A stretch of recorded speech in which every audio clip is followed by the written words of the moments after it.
Go. Go. Good afternoon, ma'am. We are the reporters of Inquest Form. I'm Gio Roble. I'm Abel B. Figuero.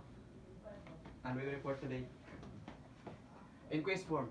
An inquest form is a legal document used in the process of an inquest, which is an official investigation held in the front of coroner and jury to determine the cause of a person's death.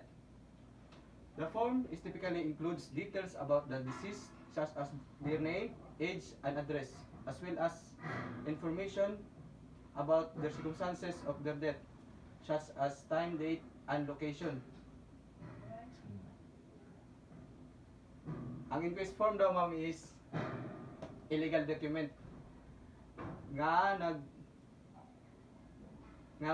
ilang name, age, o address, o information about sa panghitabo. Inquest form are important for several reasons. Muna yung importante sa ma'am, ganang inquest form. Legal requirement, documentation, transparency, o justice.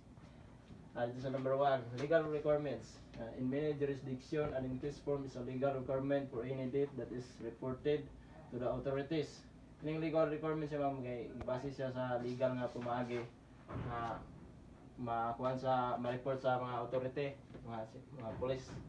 Aning documentation, an inquest form serve as comprehensive record of the circumstances recording na date. Aning documentation nag-document siya sa mga comprehensive nga mga record bitaw na nagbase sa pagkamatay sa tao. Dahil ganang transparency, the inquest form is typically made available to the public, which helps ensure that the investigation process is transparent and accountable.